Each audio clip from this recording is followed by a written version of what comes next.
Maravilha, meus irmãos. Bom dia a todos, é um prazer estar aqui com vocês. Como foi falado aqui, quando me foi oferecido o convite, eu fiquei muito alegre, porque apesar dessa ser a primeira vez que eu venho a essa igreja, eu já ouvi falar bastante do que Deus tem feito aqui por meio de vocês, com vocês, e eu me alegro muito de ter uma conexão com vocês, ter contato com os pastores de vocês, e por nós sermos irmãos em Cristo. Então, hoje, me foi proposto falar com vocês sobre esse tema do sustento familiar. Numa conferência, numa palestra, onde nós estamos abordando o papel do homem, esse é um assunto que realmente tem uma relevância, porque é um dos maiores deveres do homem prover para o seu lar, é uma maneira dele cuidar da sua família. Só que esse é um assunto onde muitos ídolos facilmente são criados. E é por isso que nós precisamos refletir a partir das Escrituras, observando como nós devemos olhar para o sustento e até mesmo antes disso, como nós devemos olhar para o instrumento que Deus nos deu para trazer o sustento, o trabalho. São esses dois tópicos que eu quero abordar com vocês hoje. E eu peço que vocês me acompanhem com atenção, porque a gente não vai ter slides. Mas, à medida que nós formos falando, algumas coisas serão ditas que poderão ser anotadas e que valerão a pena serem anotadas. Quando nós falamos sobre trabalho e sustento, essas duas coisas estão tão conectadas que nós não temos como desligá-las umas das outras.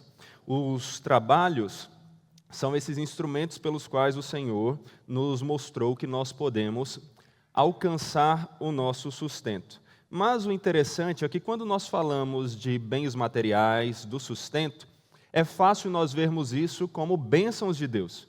Mas não é a mesma visão ligada ao trabalho.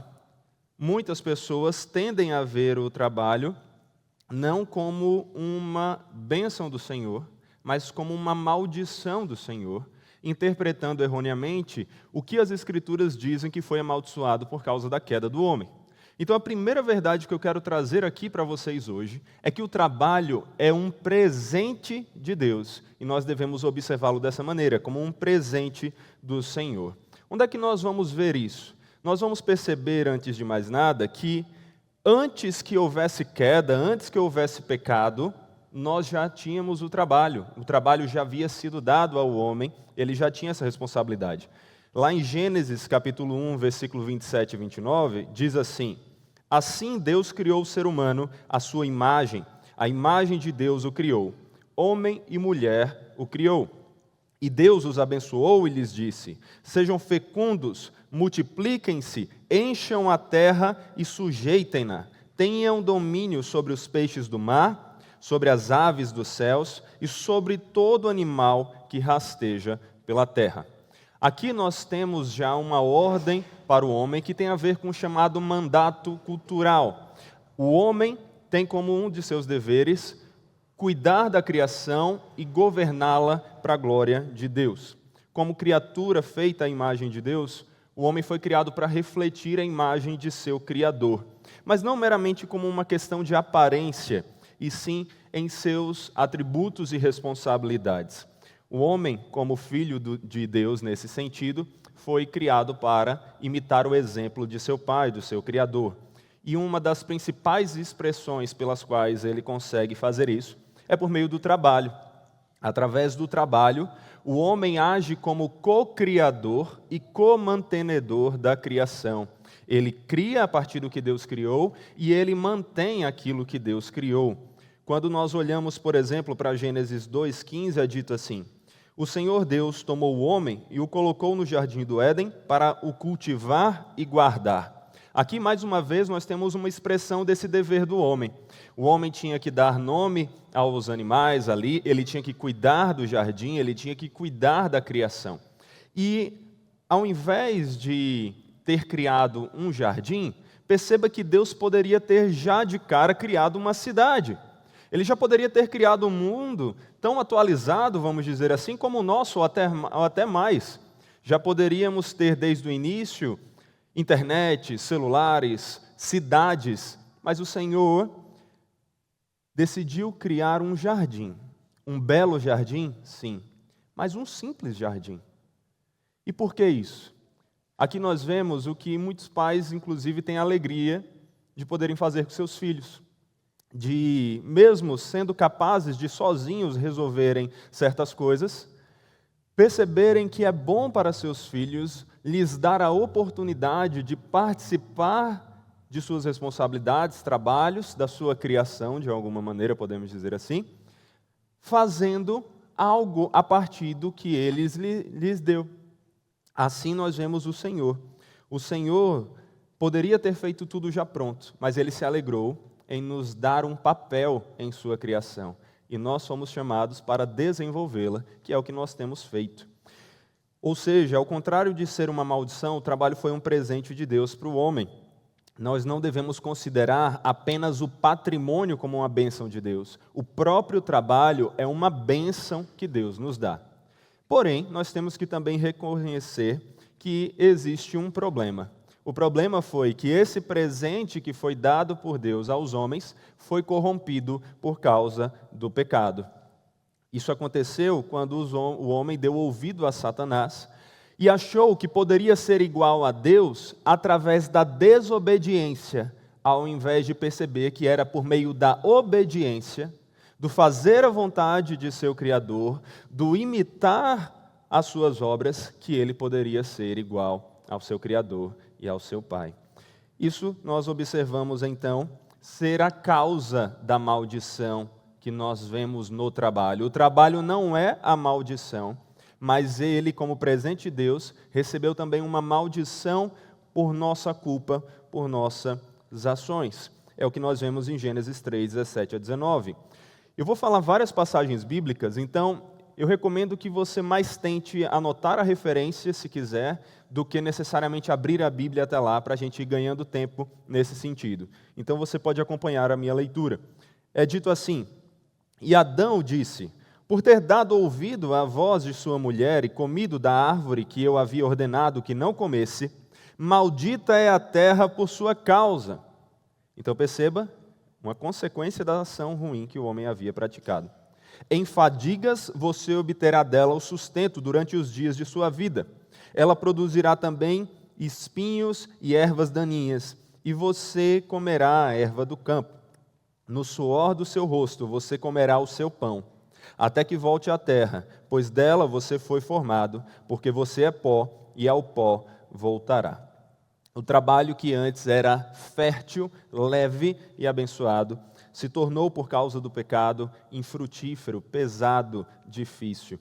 Mas nós precisamos enfatizar, mais uma vez, o trabalho não é uma maldição, ele é uma bênção do Senhor, ainda que ele tenha consequências negativas dessa maldição que foi um fruto do nosso pecado. Se não houvesse pecado, o homem continuaria trabalhando, mas sem o cansaço, sem as dificuldades, os desapontamentos que nós tantas vezes enfrentamos em nossos trabalhos. E se não houvesse pecado, o homem veria seu trabalho sempre frutífero, dando resultados e resultados abundantes. Mas porque pecou, o homem agora precisa lutar, se esforçar, batalhar para que seu trabalho apresente algum fruto. É por conta disso que o nosso patrimônio, que é resultado do nosso trabalho, é adquirido com tanto esforço. E nós sabemos disso muito bem aqui no Brasil, não é verdade? O quanto temos que trabalhar para conseguir algum patrimônio, para que o nosso trabalho dê resultados e seja frutífero. Mas, meus irmãos, assim como nós olhamos para tudo a partir da cosmovisão bíblica de criação, queda e redenção, nós vimos a criação do trabalho como algo bom, o pecado, a queda, trazendo consequências negativas e amaldiçoando esse trabalho, mas nós temos a redenção, nós temos um Redentor. Cristo é o Redentor que, de alguma maneira, redime até o nosso trabalho. Nós devemos olhar para o trabalho como amaldiçoado? Sim, ele foi amaldiçoado. Mas nós deveríamos querer nos livrar dele? Não, porque apesar de Deus ter amaldiçoado o nosso trabalho por causa dos nossos pecados, por causa da graça de Cristo, ele o redime para a sua glória. Nós devemos trabalhar para que o nosso trabalho se veja livre do peso de sua maldição. Devemos trabalhar clamando pela misericórdia de Deus e pela sua graciosa capacitação, para que usemos os dons que Ele nos deu de uma maneira que os nossos trabalhos alcancem bons resultados, que glorifiquem o Senhor, nos edifiquem e edifiquem o próximo, ou seja, para que Ele alcance a sua missão. O trabalho continua sendo um presente de Deus para nós e deve ser visto como tal. O que nós precisamos fazer é reconhecer que as dificuldades que enfrentamos no trabalho são duras, mas são justas, as justas consequências que merecemos pelos nossos pecados. Ainda assim, o próprio Deus, que é a fonte de todo dom e Pai de toda bênção, pode nos capacitar a superar, ainda que com esforço, essas maldições, esses males que o nosso pecado trouxe para o trabalho, e assim alcançarmos bons frutos por meio dele. Para que isso aconteça, para que a maldição consequente de nossos pecados seja menos dominante sobre o nosso trabalho, precisamos nos afastar cada dia mais desses pecados e nos voltar para aquele que foi e é a origem do trabalho como presente. Nós, a partir do momento que somos reconciliados com o nosso Criador por meio de Jesus Cristo, encontramos no Senhor tudo aquilo que nós precisamos para que o nosso trabalho volte a ser uma alegre bênção do Senhor, uma bênção na nossa vida e na vida do próximo, motivo para a glória de Deus. E aí nós percebemos essa redenção, nós percebemos o papel de Cristo, não somente como nosso Redentor, no sentido de que nos salva da condenação que o pecado nos traz. Sim, Ele faz isso, e sim, esse é o nosso maior presente, a nossa maior bênção. Mas o trabalho que é um presente do Senhor e foi amaldiçoado pelo pecado, também encontra uma espécie de redenção em Cristo, para que nós trabalhemos para a glória dEle. É na comunhão com o nosso Deus que encontramos não somente as forças que nós precisamos para atenuar as dificuldades do trabalho, como também a motivação e o direcionamento correto para que o nosso trabalho alcance os objetivos para o qual foi criado. No Senhor, percebemos nosso trabalho sendo redimido e apontado para o destino ao qual jamais deveria ter se desviado. O trabalho foi criado para glorificar a Deus. E isso é outra verdade que nós temos que ter muito bem em nossa mente. Seu trabalho, ele existe para glorificar ao Senhor. O trabalho, assim como todas as coisas, foi criado para Deus e para a sua glória. O nosso objetivo com o trabalho, assim como por meio de todas as outras coisas, é glorificar a Deus, porque dele, por meio dele e para ele são todas as coisas. A ele, pois, a glória eternamente. Amém. E quando nós falamos sobre os trabalhos como um caminho para glorificarmos ao Senhor, precisamos enfatizar bastante que não estamos falando de um único trabalho. Nós não estamos dizendo aqui que os únicos trabalhos que glorificam ao Senhor são subir aqui nesse púlpito e pregar, palestrar, ser um pastor, um seminarista, ser um professor de teologia. De forma nenhuma. Nós aprendemos que todos os trabalhos podem e devem glorificar a Deus. Isso também é uma verdade que nós temos que guardar. Olha o que a Bíblia diz. Portanto, quer comais, quer bebais, ou façais outra coisa qualquer, fazei tudo para a glória de Deus. 1 Coríntios 10, 31, um texto muito conhecido. E Colossenses 3 tem dois textos importantes sobre isso também. O versículo 17 que diz: E tudo o que fizerdes, seja em palavra, seja em ação, fazei-o em nome do Senhor Jesus, dando por ele graças a Deus Pai. Além disso, o versículo 23 complementa dizendo: Tudo o que fizerem, façam de todo o coração, como para o Senhor e não para pessoas. Nós vemos aqui que até coisas simples, como comer e beber, as nossas palavras, as nossas ações e tudo o que nós fazemos, não só pode, como deve ser feito para o Senhor acima de tudo, antes mesmo de como um serviço para as pessoas. Então o seu trabalho não importa qual ele seja, ele glorifica ao Senhor. Aqui nós lembramos daquela famosa história de Lutero e do sapateiro, que muitos de vocês já devem ter ouvido. Um dia, um sapateiro chegou para Lutero e perguntou o que é que ele deveria fazer para glorificar a Deus agora que ele havia se convertido. E é interessante que se essa pergunta fosse feita para muitas pessoas nos nossos dias, talvez o sapateiro escutasse alguma resposta como: sabe o símbolo da Nike que é colocado em todos os sapatos? Pronto, em vez de um símbolo daquele, coloca uma cruz e um versículo embaixo. Não é muito comum esse tipo de coisa? Ou então, olha, alguém poderia ter dito também: junto com o sapato, dá de brinde um Novo Testamento. Toda vez que alguém comprar um sapato, toda vez que alguém comprar algum produto seu, dá de brinde algum material evangelístico. É mais ou menos assim que as pessoas esperam que possam glorificar a Deus em seus trabalhos, se eles não são um trabalho evangelístico propriamente dito. O que nós vemos aqui é que mesmo nos nossos dias, não só nos dias do sapateiro, é muito comum acharmos pessoas que pensam que só podem glorificar a Deus se pregarem o Evangelho de forma direta em seus trabalhos. Mas o que Lutero responde é algo muito mais simples. O que Lutero responde ali ao sapateiro deve ter surpreendido a ele como surpreende ou surpreenderia a muitos nos nossos dias. Ele simplesmente disse: vá lá, faça um bom sapato e venda por um preço justo. Mais do que dar um Novo Testamento ou colocar uma cruz ou um versículo, faça um bom trabalho e o ofereça por um preço justo. Segundo a Bíblia, nós não precisamos ser pastores ou missionários para glorificarmos a Deus. Nós podemos fazer isso sendo bons sapateiros, advogados, engenheiros, médicos, mas também profissões muito mais simples, que normalmente a gente só vê falando dessas aqui, né? Mas não importa a profissão. Mesmo que você fosse um gari, mesmo que você fosse um funcionário de uma empresa que tem tantas pessoas ali que talvez você seja conhecido como um número a mais ali naquela empresa. Mesmo assim, você pode glorificar ao Senhor através do seu trabalho.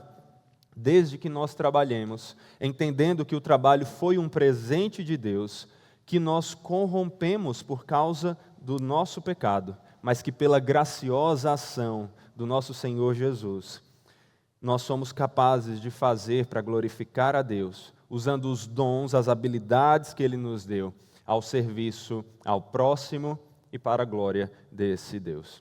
Inclusive, Lutero tinha uma outra história, ele tinha muitas histórias interessantes, nós vamos ver mais delas, mas ele tinha uma outra história por meio da qual ensinava como os trabalhos ordinários eram usados para a glória do Senhor e o bem do próximo. Lutero foi sábio ao perceber que quando praticamos uma das coisas mais espirituais que podemos fazer, quando oramos, e oramos inclusive a famosa oração do Pai Nosso, e pedimos ao Senhor o pão nosso de cada dia, o nosso Deus poderia mandar que pão caísse do céu, e Ele já fez isso. Mas hoje em dia, Ele se agrada muito mais de nos prover esse pão por meio de agricultores, distribuidores, padeiros, comerciantes. Perceba como uma atividade tão espiritual é respondida pelo Senhor através de trabalhos que talvez vocês aqui tenham. Trabalhos comuns do dia a dia, mas ainda assim, um meio pelo qual o Senhor nos abençoa. Observe como é que Deus usa trabalhos comuns como esses para serem respostas à oração mais espiritual que nós vemos Ele ensinando, se é que podemos dizer assim. Inclusive, são necessários trabalhos como esses para que trabalhos onde, de alguma maneira, vemos um serviço mais direto prestado ao Senhor, como pregar o Evangelho ou algo assim, é necessário trabalhos comuns como esses para que esses outros trabalhos aconteçam. Porque como um pregador que se encontra em casa faminto, sem sequer um pão para aquele dia, vai ter forças para se levantar e pregar a alguém? Ou como alguém nessas condições vai conseguir ter energia e atenção para ouvir a pregação? Então perceba, os nossos trabalhos são meios pelos quais nós glorificamos ao Senhor. Deus poderia continuar enviando maná do céu, mas Ele prefere usar o padeiro. Na verdade, Ele poderia enviar todas as compras do mercado de uma só vez, mas Ele prefere usar os supermercados. Ele poderia simplesmente fazer a comida milagrosamente surgir em nossos pratos, mas Ele prefere usar o cozinheiro. Poderia enviar remédios ou curar todas as pessoas de uma vez, mas ele prefere usar o farmacêutico e o médico. Ele poderia fazer com que as nossas casas brotassem do chão, mas ele prefere usar o engenheiro, o arquiteto e o pedreiro. Profissões do dia a dia, profissões que glorificam ao Senhor. Na verdade, como Lutero disse, o que é o nosso trabalho no campo e no jardim, na cidade e na casa, na batalha e no governo, senão o trabalho das crianças por meio do qual Deus concede suas dádivas à terra, na casa e em todos os lugares. Nossas obras são as máscaras de Deus, atrás das quais Ele permanece oculto, embora faça todas as coisas. Você percebe a força desse ensino? Que você é um agente da ação de Deus, de amar e cuidar da sua criação. Perceba como o seu trabalho glorifica ao Senhor. Nossos trabalhos importam para Deus e são um meio de grande parte de suas ações para o bem de outras pessoas. Nossos trabalhos são um dos principais meios pelos quais podemos cumprir os 2 maiores mandamentos das Escrituras: amar a Deus acima de todas as coisas e amar ao próximo como a nós mesmos. Além disso, precisamos perceber que os nossos trabalhos dependem de Deus.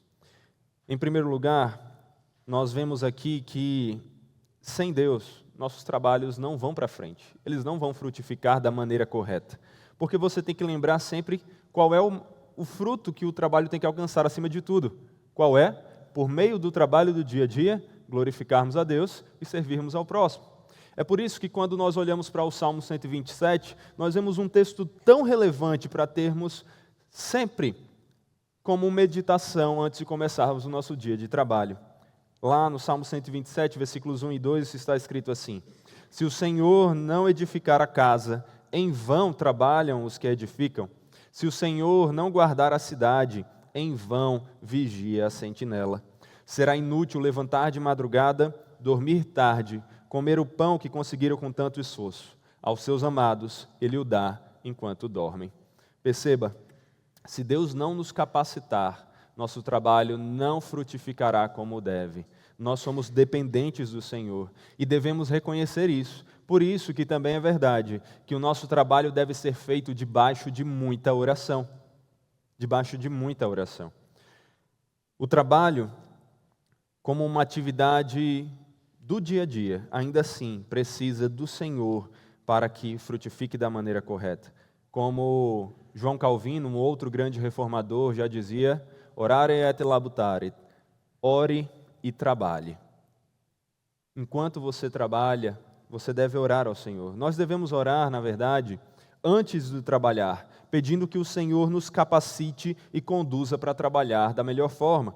Devemos orar durante o trabalho, não nos esquecendo do Senhor nem por um momento, e falando com Ele à medida que vamos encontrando desafios e vitórias. E devemos orar ao final do trabalho, agradecendo a Deus por causa desse trabalho, por causa dos frutos que alcançamos, e também pedindo que Ele nos abençoe nos próximos que virão. Oramos o tempo todo, isso aqui que é orar sem cessar. E quanto mais difícil, quanto mais complicado, quanto mais exigente for o nosso trabalho, mais nós precisamos orar. Normalmente a nossa tentação em dias de muito trabalho é fazer o quê? É diminuir o devocional, a oração, ou mesmo deixá-lo de lado. Por quê? Não, porque hoje foi um dia muito corrido, eu não consegui ter tempo nem para orar. Aqui Lutero tem mais uma história famosa e interessante. É dito que em um dos dias que ele estava cheio de trabalho, Lutero respondeu: hoje eu tenho tanta coisa para fazer que não vou conseguir realizá-las a menos que passe 3 horas em oração. Eu não estou querendo dizer que você tem que orar 3 horas diariamente. Se puder, glória a Deus. Mas o ponto é perceber, quanto mais você precisa trabalhar, quanto mais difícil é o que você tem que alcançar, mais você tem que buscar aquele Deus que é a fonte de toda capacitação. Não é isso que você diz com sua boca? Não é isso que você diz que acredita? São os seus joelhos que vão demonstrar se essa verdade realmente é praticada por você. Nós temos que orar ao Senhor o tempo todo e o nosso trabalho tem que ser feito debaixo de oração. Além disso, uma outra lição que nós podemos chegar a partir do que já temos ouvido até aqui é que o nosso trabalho foi criado para servir o próximo. Perceba o que é dito lá em 1 João, capítulo 4, versículo 20 a 21. Se alguém disser, amo a Deus, mas odiar o seu irmão, esse é mentiroso.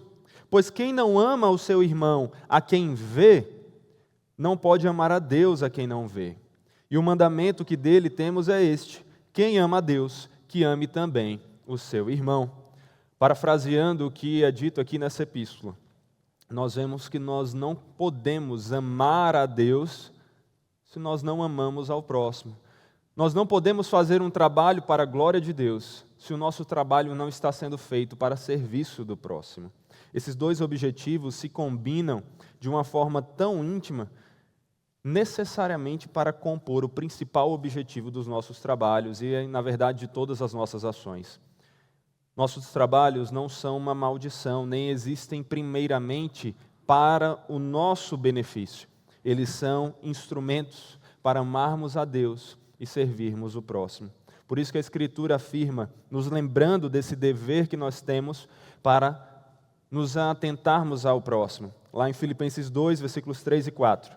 Não façam nada por interesse pessoal ou vaidade, mas por humildade, cada um considerando os outros superiores a si mesmos, não tendo em vista somente o seu próprio interesse, mas também o dos outros. Além disso, 1 Coríntios 10, 24, ninguém busque o seu próprio interesse, e sim o do seu próximo. É assim que você tem vivido? É assim que você tem que olhar, que você está olhando para o trabalho? É assim que nós precisamos olhar. E aqui tem uma consequência muito interessante. Nós somos rápidos em afirmar frases que já se tornaram até mesmo conhecidas de todas as pessoas à nossa volta. Mas não somos tão bons em percebermos as consequências dessas frases, desses ensinos. Quer ver um ensino muito importante que nós percebemos a partir do que nós ouvimos até aqui? É que nós não deveríamos escolher os nossos trabalhos, acima de tudo, pelo salário, mas pela vocação, por onde as nossas habilidades serão mais usadas, melhor usadas, para glorificarem a Deus e servirem ao próximo. Isso basicamente envolve reconhecer, antes de tudo, qual é a nossa vocação, quais são as nossas habilidades, quais são aquelas coisas que nós temos interesse de fazer e onde nós conseguimos servir mais ao próximo. Nós não deveríamos escolher o nosso trabalho pensando, acima de tudo, no nosso sustento. Sim, nós estamos falando aqui hoje sobre sustento para a glória de Deus, certo? Mas eu preciso ressaltar isso para você. Primeira coisa que você tem que entender sobre sustento para a glória de Deus é que você não deveria trabalhar focado, acima de tudo, no seu sustento. O que nós percebemos por meio das Escrituras é que o trabalho foi dado como um meio de estarmos em um relacionamento com Deus, imitando suas ações e cuidando do que Ele criou. João 6, 27 diz: trabalhem não pela comida que se estraga, mas pela que permanece para a vida eterna, a qual o Filho do Homem dará a vocês, porque Deus, o Pai, o confirmou com o seu selo. E Jesus diz mais, lá em Mateus 6, 19 a 34. Não acumulem tesouros sobre a terra, onde as traças e a ferrugem corroem, e onde os ladrões escavam e roubam, mas ajuntem a ferrugem não corroem, e os ladrões não escavam nem roubam, porque onde estiver o seu tesouro, aí também estará o seu coração. Ninguém pode servir a dois senhores, porque ou irá odiar a um e amar o outro, ou irá se dedicar a um e desprezar o outro. Vocês não podem servir a Deus e às riquezas. Se nós trabalharmos focados demais no nosso sustento e nas riquezas, nós vamos estar fazendo do dinheiro e dos bens os nossos ídolos e caminhar para a nossa condenação. É por isso que a Escritura alerta, e um alerta importantíssimo. Lá em Timóteo, 1 Timóteo 6, do 9 ao 10. Mas os que querem ficar ricos caem em tentação, em armadilhas e em muitos desejos insensatos e nocivos, que levam as pessoas a se afundar na ruína e perdição. Porque o amor ao dinheiro é a raiz de todos os males. E alguns, nessa cobiça, se desviaram da fé e atormentaram a si mesmos com muitas dores. Ser rico não é pecado. Isso tem que ser entendido. Mas o desejo intenso pela riqueza, pelo ser rico, aí sim, vamos colocar quase sempre, mas ele é pecaminoso. O desejo pelos bens materiais, acima de tudo, ele é um pecado, ele é uma cobiça. Ele é uma cobiça que é ensinada pela teologia da prosperidade, por tantas teologias coachings pregadas em outras igrejas, por tantas filosofias de mundo ensinadas por aí. E é algo que nós devemos deixar de lado. Você não deveria viver pensando, eu quero ser rico, eu quero alcançar todos os bens materiais. E na verdade, aqui nós vemos que você inclusive não deveria nem andar ansioso por essas coisas, por coisa nenhuma. Você não deveria andar preocupado com o que vestir ou o que comer, com o seu sustento. O que é que a Escritura diz sobre isso? Jesus nos diz. Por isso digo a vocês, não se preocupem com a sua vida quanto ao que irão comer ou beber, nem com o corpo quanto ao que irão vestir. Portanto, não se preocupem dizendo, que comeremos, que beberemos, ou com que nos vestiremos, porque os gentios é que procuram todas estas coisas. O Pai de vocês que está no céu sabe o que vocês precisam de todas elas. Mas busquem, em primeiro lugar, o reino de Deus e a sua justiça, e todas estas coisas lhes serão acrescentadas. Portanto, não se preocupem com o dia de amanhã. O amanhã trará os seus cuidados, basta ao dia o seu próprio mal. Não, nós não devemos viver preocupados com o nosso sustento, com o que nós vamos comer ou vestir. Devemos viver para a glória de Deus, buscando em primeiro lugar a vontade dEle, o avanço do seu reino e da sua justiça. Do nosso sustento, Ele mesmo cuida. Do seu sustento, quem cuida é Deus. O que você tem que se preocupar é em viver com Ele e para Ele, inclusive em seus trabalhos. Não trabalhamos pensando em primeiro lugar em como conseguir riquezas e sustento. Trabalhamos pensando em como vamos glorificar a Deus e sabendo que Ele nos dará todos os recursos que precisamos para continuarmos servindo a sua vontade. Por isso, não devemos andar ansiosos por coisa alguma. Nós temos um Pai que cuida das nossas necessidades e faz com que todas as coisas, inclusive o nosso trabalho, inclusive o quanto de sustento nós temos, cooperem para o nosso bem, o bem maior de nos fazer cada dia mais parecidos com Cristo, com o Filho unigênito do Senhor, para que experimentemos mais da adoção que recebemos de Deus por causa dos méritos dele, de Cristo.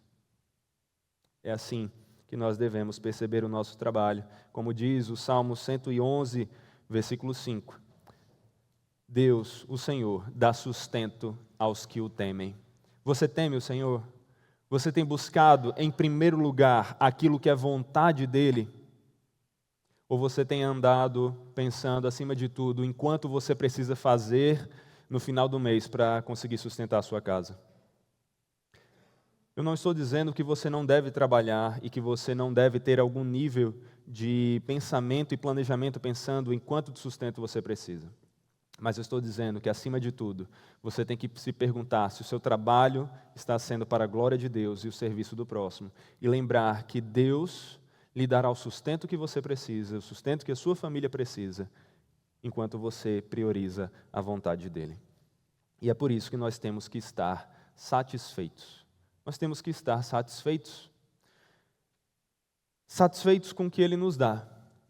Satisfeitos com aquilo que nós temos.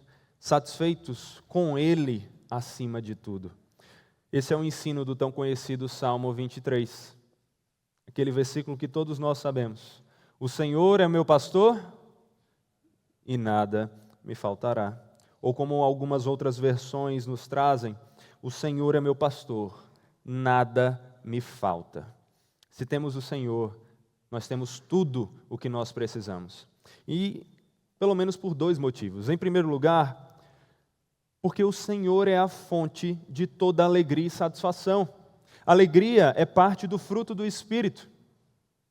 Quem tiver todas as riquezas do mundo, todos os bens materiais, mas estiver longe dele, será mais pobre e insatisfeito do que aquele que tiver pouco, mas tiver muito no Senhor.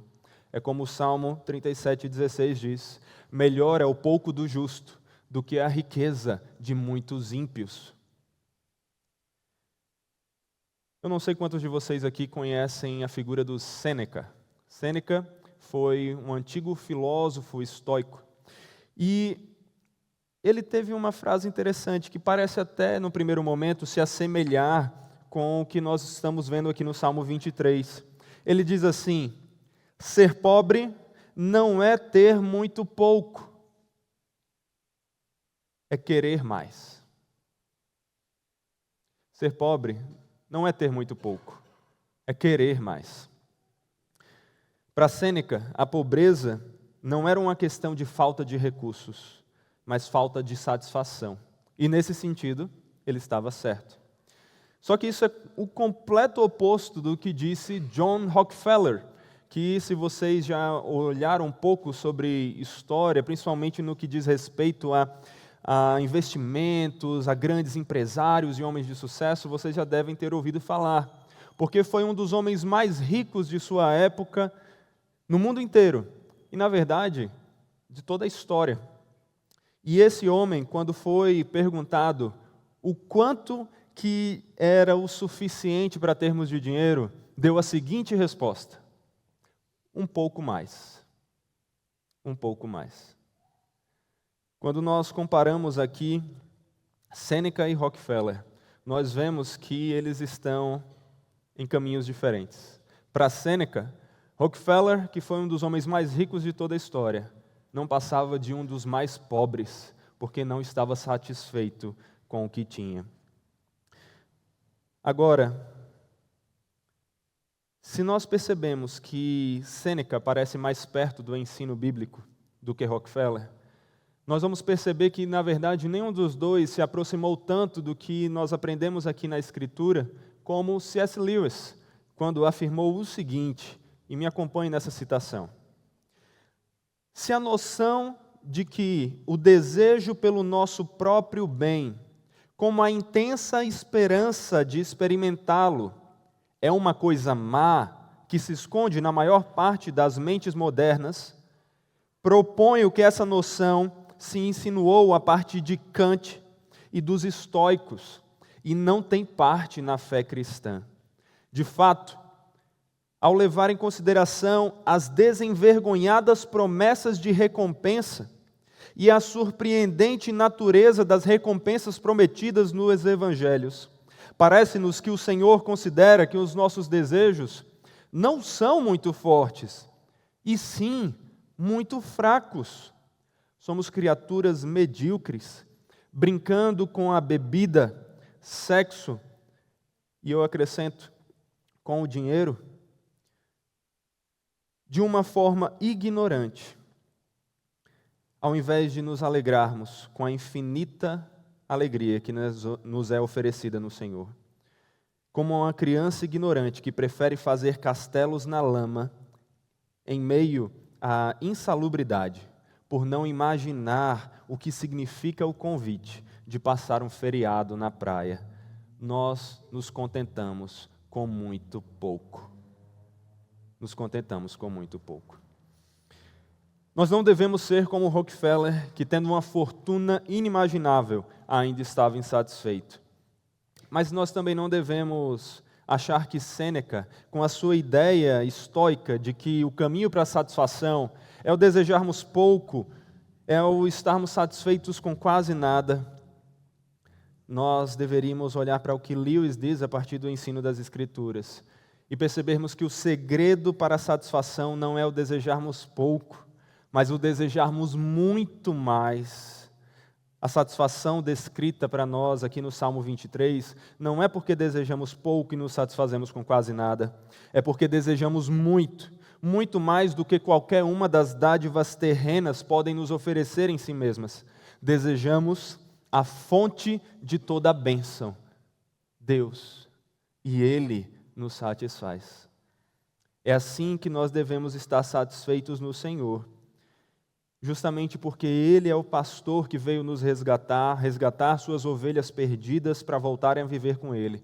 Então todo o nosso antes insaciável desejo pelo que nós tentávamos nos satisfazer com coisas pequenas e fúteis, é agora completamente saciado naquele que é a fonte de toda satisfação, o bom pastor, o nosso Deus, o nosso Senhor Jesus.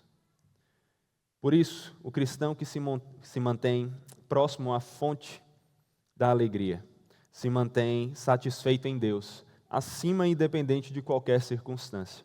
Ele, assim como o apóstolo Paulo afirmou, pode suportar todas as coisas, sejam boas ou más, porque tudo ele pode naquele que o fortalece. E é assim que nós deveríamos olhar para esse versículo. Além disso, em segundo lugar, se temos o Senhor, temos tudo o que precisamos e devemos estar satisfeitos, porque Ele mesmo promete que quando priorizamos a vontade dEle, Ele cuida para que aquilo que nós realmente precisamos, aquilo que é essencial para a nossa subsistência, nos seja dado. E é isso que realmente importa, como a Escritura diz, porque nada trouxemos para o mundo, nem coisa alguma podemos levar dele. Tendo o sustento e com o que nos vestir, estejamos contentes. Isso é algo muito lindo, que nós deveríamos trazer às nossas mentes mais vezes para meditarmos. Agora entenda, eu também quero fazer um adendo aqui. Claro que isso não quer dizer que nós não podemos almejar uma vida melhor. Nós podemos, mas não podemos fazer desse desejo por uma vida melhor um ídolo. Aquilo que nós buscamos quando acordamos, aquilo que nós queremos alcançar por meio de cada uma das nossas ações. Nós devemos ter, acima de tudo, como objetivo que nos faz levantar da cama e dormir tranquilos, glorificar a Deus e nos satisfazermos nele. Por isso, lembre-se também dessa verdade. Nunca deixe que seu trabalho seja escravizante. Não tenha trabalhos escravizantes. Se nós percebemos aqui que não podemos fazer do trabalho e do sustento a prioridade de nossas vidas, trabalhando ao ponto de que aquilo que deveria ser uma bênção de Deus, um presente, se tornar algo que nos escraviza, que tome todo o nosso tempo, que deveríamos dedicar ao Senhor e à comunhão com o próximo, nós precisamos então perceber nas Escrituras como é que nós devemos administrar as nossas horas de trabalho. Quando nós deixamos que os nossos trabalhos se tornem escravizantes, estamos contrariando o ensino de Jesus de buscar em primeiro lugar o reino de Deus e a sua justiça, sabendo que Ele vai nos dar o sustento que precisamos. E então, o que é que nós acabamos fazendo? Acabamos priorizando o sustento, como se o nosso sustento dependesse, acima de tudo, do nosso esforço, e isso fosse tão difícil que nos deixasse sem tempo para buscarmos o Senhor, ou para servirmos o próximo. Fazemos do trabalho um ídolo dessa maneira. Qualquer trabalho que tenha uma carga horária tão grande ao ponto de nos deixar sem tempo para fazer o nosso devocional, cuidar da família, ou mesmo ter descanso, é um ídolo que nos escraviza e deve ser abandonado na busca por um trabalho que nos permita equilibrar a vida da maneira correta, tendo tempo para tudo, acima de tudo, glorificando ao Senhor e servindo ao próximo. Precisamos ter tempo para isso. Precisamos ter trabalhos que nos permitam ter tempo com o Senhor, tempo com a família, tempo de descanso. E se deixarmos de lado qualquer uma dessas coisas por causa do nosso trabalho, vamos comprometer uma parte importante da nossa vida por fazermos de outra um ídolo. Não faça isso. Deus nos criou para nos satisfazermos nele, o servindo através de todas as áreas da nossa vida. E é por isso que nós, como cristãos, temos que valorizar o descanso. Nós temos que valorizar o descanso numa sociedade que começa a falar que trabalhar de verdade é trabalhar sem parar, altas horas da noite, sempre cansado. Não, não é assim. Nós temos que valorizar o descanso. Se as pessoas hoje em dia têm algo que precisam adicionar na agenda, qual é a primeira coisa que elas fazem? Tirar mais um pouquinho de horas de sono, não é? Se elas precisam de mais tempo para alcançar o projeto, o que é que elas fazem? Tiram tempo de descanso. Trabalhando muitas vezes de domingo a domingo, dormindo pouquíssimas horas. Só que fazer isso é um erro. E muitas vezes é um pecado. O quarto mandamento do Senhor nos ensinou que nós temos que trabalhar 6 dias e descansar 1. E aqui nós podemos tirar uma lição. Podemos tirar a lição de que nós temos que trabalhar 6 dias com dedicação, mas o descanso também tem que ser priorizado e não podemos abrir mão dele. Quando fazemos isso, quando abrimos mão do descanso, nós estamos dizendo que Deus errou na maneira que nos fez. Nós estamos dizendo que Deus errou nos fazendo com a necessidade de descansar. Ao contrário dele, que é infinito e não se cansa, nós somos finitos, nós precisamos de repouso. Alguns, inclusive, estão percebendo isso durante a palestra, enquanto os olhos e as cabeças ficam pesadas, não é? Nós precisamos descansar, ao contrário do nosso Deus, que não precisa. E é quando descansamos, agradecidos ao Senhor pela dádiva do descanso, que o glorificamos também, reconhecendo que Ele é muito maior do que nós somos, e que nós confiamos nele ao ponto de fecharmos os nossos olhos e deixarmos que o mundo continue funcionando, porque é Deus que o faz funcionar. Nós precisamos valorizar o descanso. Em um livro muito relevante para os nossos dias, chamado Zelo Sem Burnout, uma palavra que se tornou muito conhecida para nós também, o autor, o Christoph Ash, diz assim: nós precisamos de sono, mas Deus não precisa. Precisamos de sabáticos, mas Deus não precisa. Precisamos de amigos, mas Deus não precisa. Precisamos de comida, mas Deus não precisa. Deus é autossuficiente, Ele tem tudo o que precisa em si. Você não. Você precisa dEle, e precisa do próximo, e precisa de descanso. Agora, eu sei que se por um lado nós temos um ensino cada dia mais forte de que nós devemos deixar de lado as horas de sono para trabalhar mais, tem também aqueles que têm a tendência preguiçosa de querer dormir muito e vão usar disso aqui como uma desculpa para ficar desligando o despertador e passando da hora e descansando mais. Então nós precisamos equilibrar também com o ensino da Escritura, que diz que se por um lado nós precisamos do descanso, por outro, Deus despreza o preguiçoso. É o que está escrito em Provérbios, capítulo 6, versículos 9 a 11. Ó preguiçoso, até quando vai ficar deitado? Quando se levantará do seu sono? Um pouco de sono, um breve cochilo, braços cruzados para descansar. A sua pobreza virá como um ladrão, a miséria atacará como um homem armado.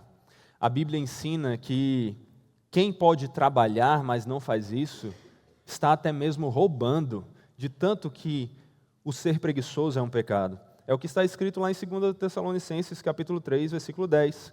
Se alguém não quer trabalhar, não coma. Olha qual é o ensino aqui.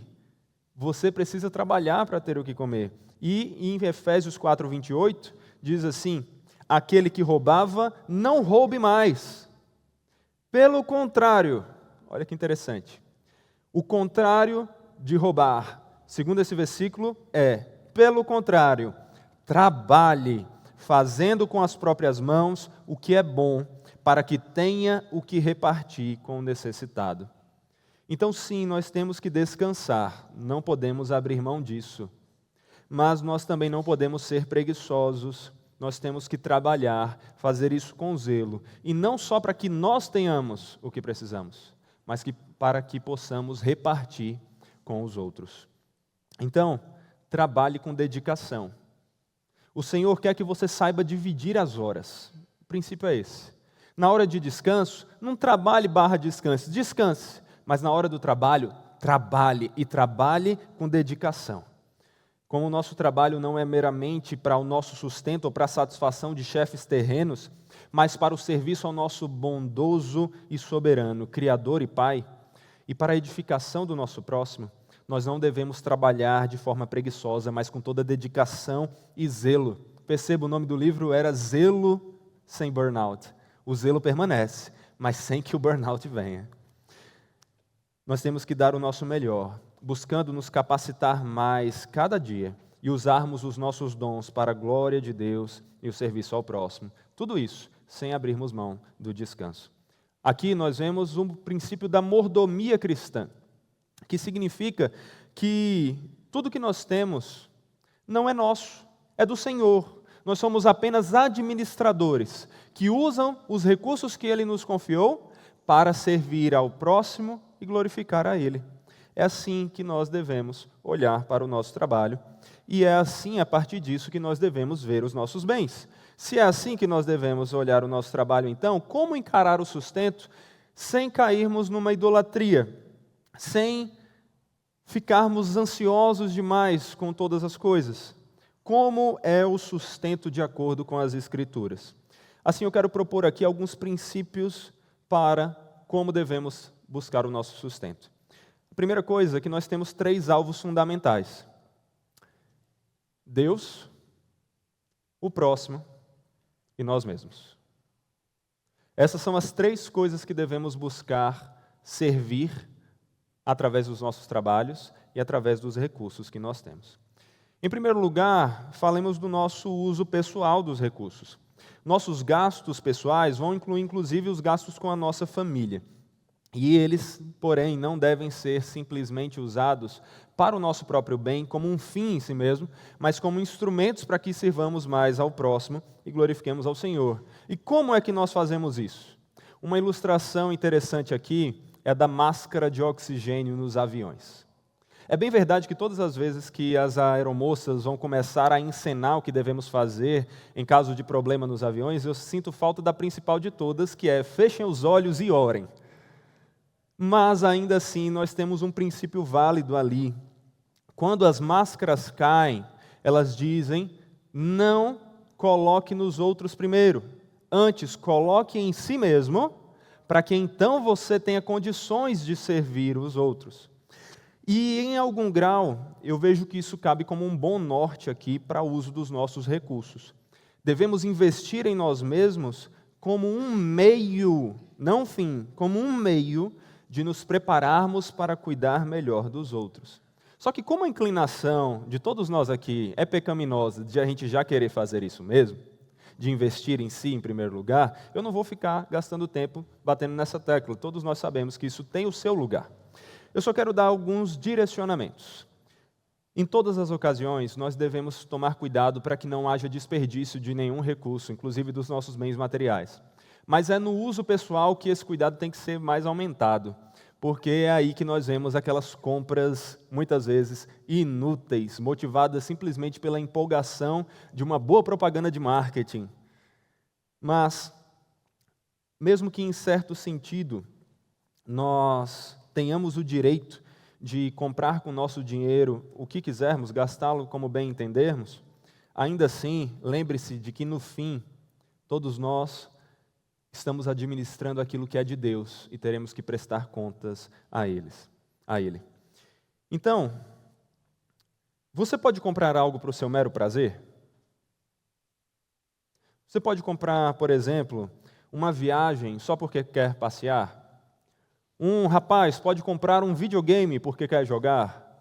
Uma mulher pode adquirir um sapato bonito porque ele a interessou. Sim, pode. Mas aqui nós precisamos tomar um cuidado para que nós não façamos dessas coisas a prioridade das nossas vidas. para não fazermos ídolos delas. Aqui, nós percebemos que nós precisamos trabalhar lembrando do princípio dos 6 dias e descanso de um, mais uma vez. Porque uma outra lição que podemos tirar disso é o seguinte: o descanso e o lazer têm que fazer parte da nossa rotina, mas eles não devem tomar a maior proporção delas. Nem da nossa rotina, nem dos nossos recursos, nem mesmo do nosso prazer. Nós temos que ter prazer no nosso trabalho. E nós temos que dedicar a maior parte do nosso tempo e nossos recursos a atividades por meio das quais usamos os nossos dons para o serviço ao próximo e à glória de Deus. Então, aqui, tome cuidado para não estressar esse argumento a um ponto de fazê-lo dizer algo que ele não quer.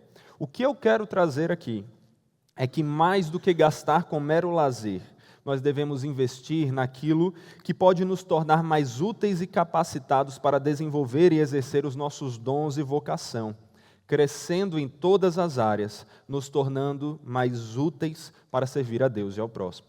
Então, gaste consigo e com sua família, mas faça isso buscando o seu desenvolvimento. E aqui nós temos uma lição que, interessantemente, nós tiramos daquilo que é visto quase que por todos como o símbolo do desperdício de tempo, os videogames. Hoje em dia eu não consigo ter muito tempo para jogar videogame, mas eu comecei a ter videogame em casa quando eu tinha 3 anos e joguei ali até o início da minha fase adulta. E os videogames, muitos aqui sabem, tem tipos de jogos que são chamados RPG. E como é que funcionam esses jogos? Você vai fazer certas coisas, você vai trabalhar para conseguir recursos, para reinvestir em si mesmo e se tornar mais forte, investir no seu patrimônio para que ele fique mais sólido, não é verdade? É assim que funcionam esses tipos de jogos. E eu lembro que um dia eu estava jogando em casa, quando a Raíssa, minha esposa, entrou no quarto e me perguntou o que é que eu estava fazendo. E sabe aqueles despertares de 1 segundo assim? Em questão de 1 segundo, me veio uma reflexão e eu falei meio que rindo, meio que envergonhado, dizendo: estou aqui desperdiçando meu tempo, fazendo o meu personagem ficar mais forte e poderoso, enquanto eu fico mais gordo e preguiçoso. Porque videogame tem essa ironia. Ele consegue ensinar para você um princípio legal. O desenvolver, o autodesenvolvimento, você tem que investir para se desenvolver. Só que ele faz você gastar tempo com ele ali, ao invés de gastar em si mesmo. Mas a gente pode redimir isso, e é o que eu quero fazer aqui. Quando você pensar no uso dos seus bens pessoais, gaste nesse sentido. Ao invés de ficar gastando horas e horas trabalhando no jogo para você ficar mais poderoso ali, gaste o seu tempo de trabalho pegando os recursos que produziu por meio dele, aplicando para que você se torne alguém mais útil, mais forte nesse sentido, para servir as pessoas à sua volta, para glorificar a Deus com quem você é. É assim que nós devemos usar os nossos bens com nós mesmos. E com o próximo? Vamos falar disso, porque é totalmente relevante. Uma das maneiras que nós podemos servir ao próximo com os nossos recursos é a óbvia maneira da doação. Nós podemos doar. E deixar de doar para ajudar as pessoas que têm necessidade é manifestar uma fé falsa. É o que Tiago diz em sua epístola, lá no capítulo 2, versículos 15 a 17. Se um irmão ou uma irmã estiverem com falta de roupa e necessitando do alimento diário, e um de vocês lhes disser: vão em paz, tratem de se aquecer e de se alimentar bem, mas não lhes dão o necessário para o corpo, qual é o proveito disso? Assim também, a fé, se não tiver obras, por si só está morta. A coisa mais importante que nós, como cristãos, devemos fazer é pregar o Evangelho. Mas isso não anula também cuidarmos das necessidades físicas das pessoas, inclusive através das nossas doações. Na verdade, doar para cuidar do próximo é um serviço tão importante a Deus que a Escritura diz lá em Provérbios 19, 17: quem se compadece do pobre, empresta ao Senhor, e este lhe retribuirá o benefício. Olha só. Então, se queremos servir ao Senhor, nós jamais podemos deixar de servir ao próximo com as nossas doações também. Por essa razão, precisamos ter parte da nossa renda destinada a isso. Não fique esperando, tipo assim, sobram as moedas no carro. Quando você for preparar seu orçamento, que você tenha ali uma porção separada para doações, para ajudar as pessoas. Ensine a você e a sua família a relevância e a importância disso. Separe para que isso aconteça. Se prepare, seja intencional nisso. Além disso, uma segunda forma de servirmos ao próximo por meio dos nossos recursos é também investindo naquilo que, mesmo não sendo uma doação direta para os outros, nos torna mais úteis e capacitados para servi-los. Por exemplo, você pode procurar morar em um local que tenha quartos para hospedar pessoas. Você pode fazer cursos que ensinem a você habilidades que vão ser úteis para ajudar o próximo. Você pode comprar uma mesa de jantar maior para que possa chamar pessoas a mais para comer junto com você. Você pode adquirir ferramentas, uma furadeira, martelo, esse tipo de coisa, para que quando alguém precisar montar algo ou consertar uma coisa, você vá lá e ajude, ou mesmo só ofereça as ferramentas emprestando. Você pode obter um carro mais espaçoso para oferecer carona às pessoas. Então, essas são apenas algumas maneiras que nós podemos servir ao próximo. Mas lembre-se de uma coisa, uma não anula a outra. Preste atenção aqui. Porque nosso coração é rápido para nos lançar em um extremo que vai ser pecaminoso. Não pense em algo como, então eu vou fazer isso. Eu vou ficar cuidando do próximo, servindo ao próximo, gastando comigo mesmo, porque aí depois eu tenho para oferecer, né? Então assim, eu já estava de olho naquele carro mais top, então eu vou comprar aquele carro porque eu vou ajudar o próximo assim, né? Cuidado, porque isso muitas vezes vai ser uma maneira pecaminosa de você esconder a sua idolatria ao dinheiro, o materialismo que você tem, com uma roupagem de misericórdia. Como é que você soluciona esse risco? Faça as duas coisas. Investe em si para servir ao próximo, mas faça doações. Como está escrito lá em Gálatas 6:10, por isso, sempre que tivermos oportunidade, façamos o bem a todos, especialmente aos da família da fé. Por fim, mas obviamente não menos e sim mais importante, nós precisamos falar do uso dos nossos recursos para o serviço a Deus. Ao longo da palestra, enfatizamos que glorificamos a Deus também em como nós usamos nossos recursos para o nosso cuidado, da nossa família e para o cuidado do próximo, certo? Isso tem que ser lembrado, não pode ser esquecido. Isso é verdade, isso precisa ser buscado. Mas isso não significa que não existem formas mais diretas de servirmos a Deus por meio dos nossos recursos. Que maneiras são essas? Através dos nossos dízimos e nossas ofertas. Fazemos isso através dos dízimos e ofertas porque, por meio deles, estamos investindo mais diretamente na evangelização, discipulado e adoração. Quando entregamos os nossos dízimos e ofertas ao Senhor, é como se estivéssemos entregando nas mãos dele mesmo e dizendo, Senhor, o restante eu usei da melhor maneira que pude para a sua glória, mas isso aqui eu estou entregando diretamente nas suas mãos para que o Senhor use da melhor maneira que encontrar. As igrejas, como representantes do reino de Deus, embaixadas do reino de Deus, a quem o Senhor nos ordenou que entregássemos parte dos nossos recursos, vão agir como representantes buscando empregar esses recursos especificamente na proclamação da palavra e no fazer discípulos. Aqui existe a questão do debate entre se há dízimos ou não para os dias de hoje, né? E nós não vamos entrar nisso, nós não temos tempo. Ainda assim, nós não podemos negar que na nova aliança também somos chamados a ofertar. Ofertar é tanto um dever como um presente de Deus para nós. Nós temos a honra e o dever de contribuir com o avanço do reino através das nossas ofertas.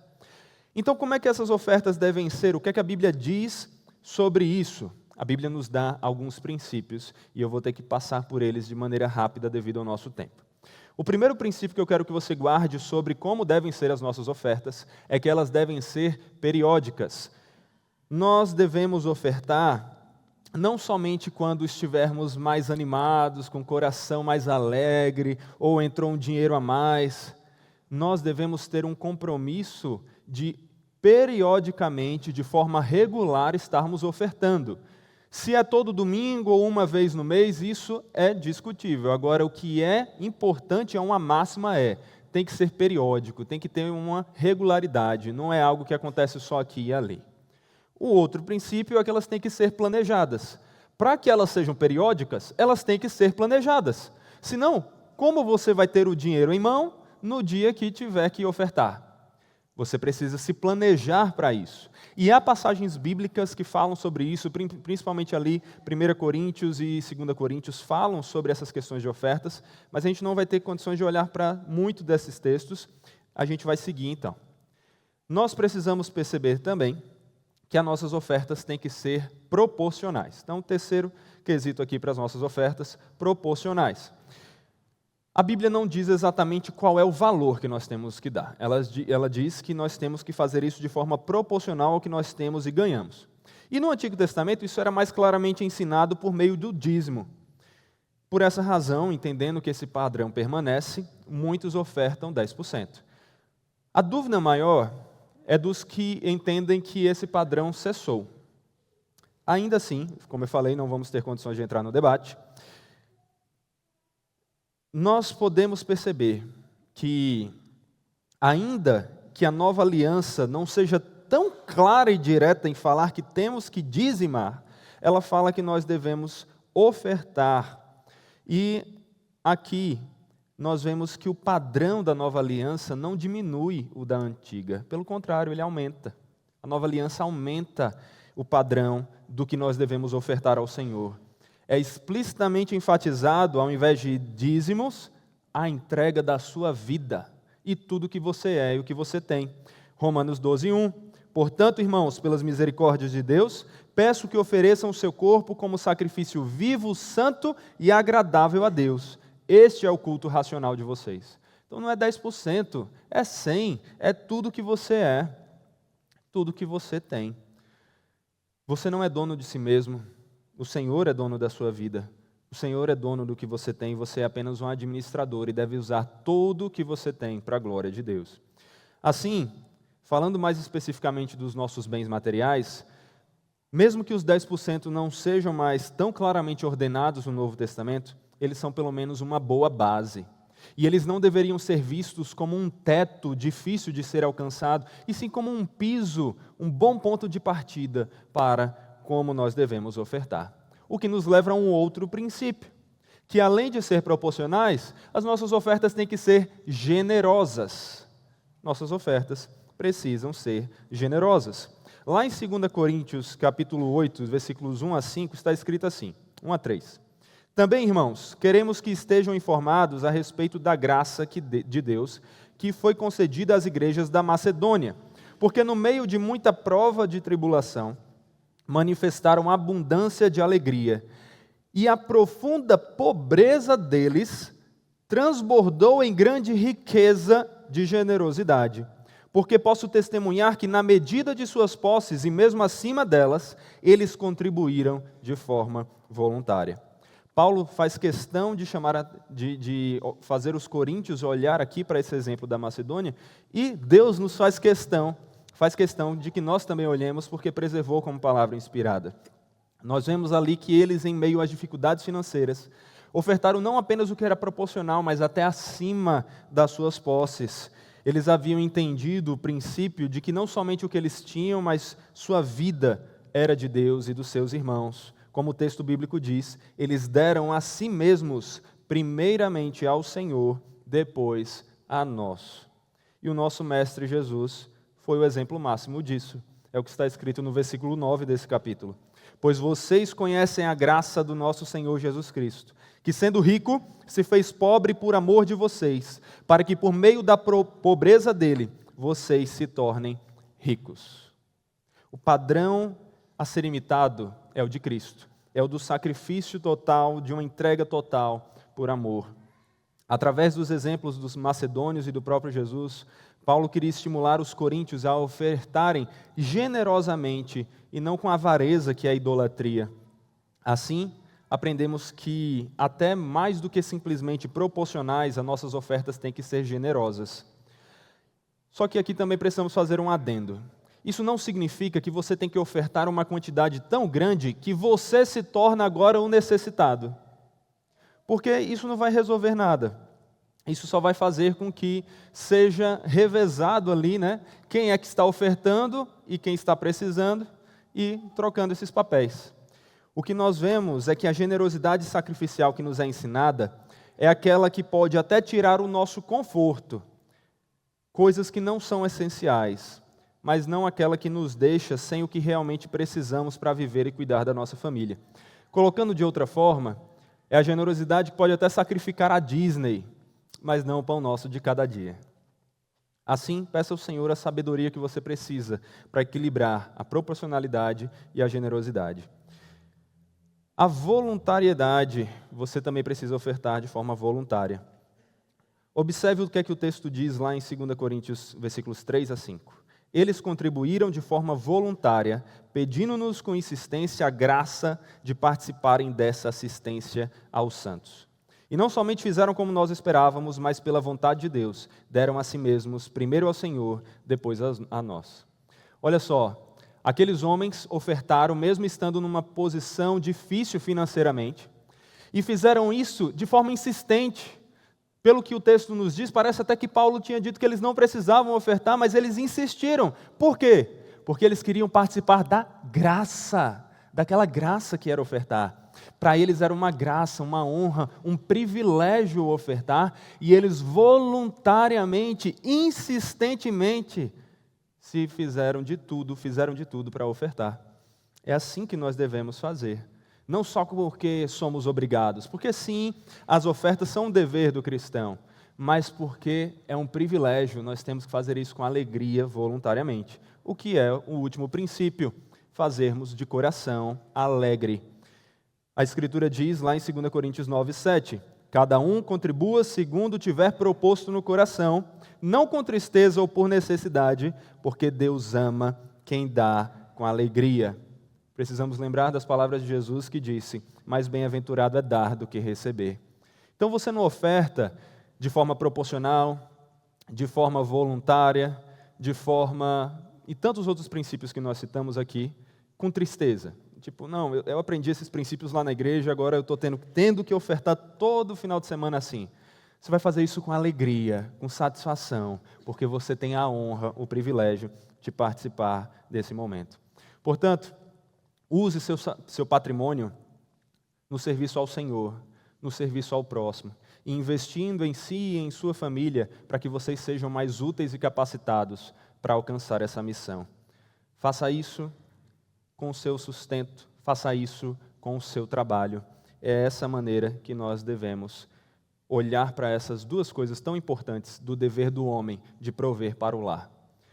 Um orçamento é uma ferramenta muito útil para isso. Não é algo essencial, mas é um instrumento que pode ajudar. Nós não vamos ter tempo de falar sobre isso, mas se você quiser um livro interessante sobre o assunto, a Vida Nova lançou o livro Dinheiro, Dívida e Finanças, do Dean Neuhauser. Eu acho que é assim a pronúncia dele. E vai ser um livro que vai ajudar você a entender mais sobre o assunto. Mas concluindo aqui, quando nós falamos desse assunto, precisamos terminar lembrando pelo menos de 2 versículos. Colossenses 3, versículos 23 a 24. Tudo o que fizerem, façam de todo o coração como para o Senhor e não para as pessoas, sabendo que receberão do Senhor a recompensa da herança. É a Cristo o Senhor que vocês estão servindo. Trabalhe com dedicação, buscando glorificar ao Senhor. E também Mateus 6, 31 a 34, que já lemos aqui, mas vale a pena enfatizarmos esse versículo. Portanto, não vos inquieteis dizendo, que comeremos, que beberemos, ou com que nos vestiremos? Porque os gentios é que procuram todas estas coisas. Pois o Pai de vocês sabe que vocês necessitam dela. Buscai, pois, em primeiro lugar o seu reino e a sua justiça, e todas estas coisas vos serão acrescentadas. Portanto, não vos inquieteis com o dia de amanhã, pois o amanhã trará os seus cuidados. Basta ao dia o seu próprio mal. Faça o seu melhor, assuma a sua responsabilidade, trabalhe, que você faça de tudo para prover para o seu lar, mas não faça isso carregando um peso que Cristo já tirou das suas costas. Não faça isso vendo o seu trabalho como uma maldição. Ele é um presente, ele sofreu pelas consequências do pecado, mas Cristo redime, e Ele é quem vai capacitar você e vai conduzir você a trabalhar, a ter frutos no seu trabalho e a usar isso para a glória de Deus e para a edificação do próximo. Por isso, oremos como Agostinho, um grande servo de Deus, que disse: Senhor, dá o que ordenas e ordenas o que quiseres. Nos capacite a fazer o que o Senhor mandar e então nos mande fazer qualquer coisa que o Senhor quiser.